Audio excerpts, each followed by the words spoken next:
Instagram recently censored artist Rupi Kaur for posting a picture of herself in bed with bloodstains because it did not follow the site's community standards, even when posting sexual pictures seemed somewhat relevant and accurate. Instagram's backward stance is probably by far the most recent and accurate depiction of how our society still frowns on any subtle hint of menstruation. In Italy, women aren't allowed to make pasta sauce when it is that time of their month. In Nepal, women are forced to stay out of their house for the entire week and spend nights in cattle sheds because they're considered impure. In UK, people still strongly believe that the dough is not made properly by women who are menstruating. Now, as I present these statistics and stories in front of you, can you at least imagine the emotional trauma that these women go through when they're sabotaged from the society for the entire week for a process that is entirely biological and natural and something that they have never intentionally chosen upon? When I first bled, I was told by my grandmother and mother that this was something I shouldn't ever discuss with anyone, specifically my brothers and my father, and this was a top secret amongst the three of us. Honestly, as a kid, I didn't even bother asking why, because I was more than happy that I was finally a grown-up with a secret to keep. This year, on the second day of Ramadan, everyone in our family were fasting except for me. And since it was lunch and I wasn't fasting, my mother gave me a bowl of rice and chicken curry. But she instantly grabbed me to the back of the kitchen and she whispered, "Stay silent and eat quietly. Your brother should not realize that you're eating and you're not fasting." I glanced up at her for a while and I burst out into laughter. And I continued laughing for the next few minutes until I stopped and I said, "But I'm on my period. It's not like I'm not fasting intentionally." She gave me that disturbing look and I continued eating silently at the back of the kitchen. 2 days later, my brother realizes that I wasn't waking up for Sehri as usual, and the very next morning he caught me having cornflakes for breakfast. He kept nagging and whining the entire day to my parents as to how even when I'm such a grown-up girl, I'm not fasting, and how is it that my parents were okay with it. So guess what my mom said to shut him up?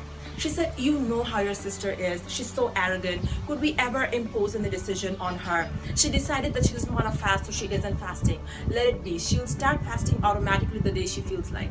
That's the day when I realized that my mother was ready to go to any extent to hide the fact from my brothers that I'm not fasting because of menstruation.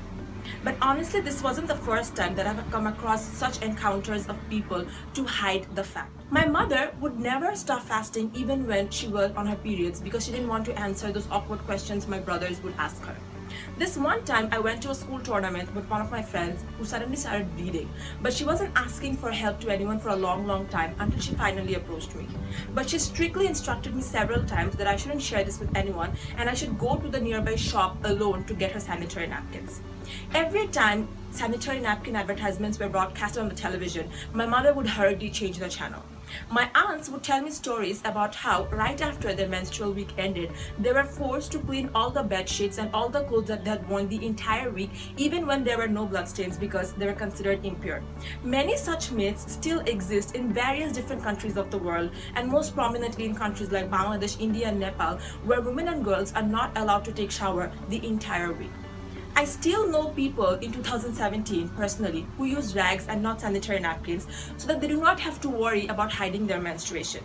That means they have to reuse the same old rags and keep those washed rags under the bed or in some dark, damp places so that it doesn't get noticed. In most advertisements, or if I may say so, in all advertisements, women are supposed to excrete a thin blue liquid. But my question is, what are we really hiding and why? Why is it so unspeakable? Men and women around the world use tag words or catchy phrases such as "it's the time of the month," "it's the shark week," "the painters are in," "I'm cursed this week," and whatnot, to avoid the actual terms such as period or menstruation. According to UN's sanitary agency WSSCC, about 1/3 of the women in the world had no idea about period before they started menstruating, and about 70% of them thought that the menstrual blood was dirty. According to UNICEF's survey done in Iran, about 40% of women there thought that menstruation was a disease, and most of them during their first menstrual cycle thought they were dying out of blood cancer. About 12% of women in India today use sanitary napkins. All the statistics show us about how uninformed and uneducated the world is about menstruation currently. It's frustrating that so much embarrassment, awkwardness, and shame surround a topic and a process that is so vital to the existence and propagation of our species, and yet we consider it a taboo. We do not hide toilet papers, but why is it that women feel ashamed every time a tampon falls out of their handbags by mistake?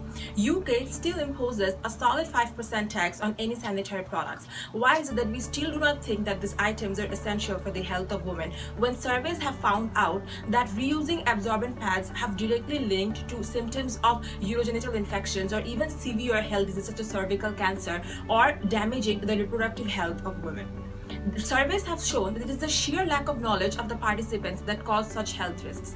About 70% of all the reproductive diseases in India is due to poor menstrual hygiene. So we need to understand that we need to educate our boys and girls about proper menstrual hygiene and break all the taboos and the myths that still exist with period in today's world. The story right here is very simple. Women bleed. It is a natural process and the world really needs to get over it.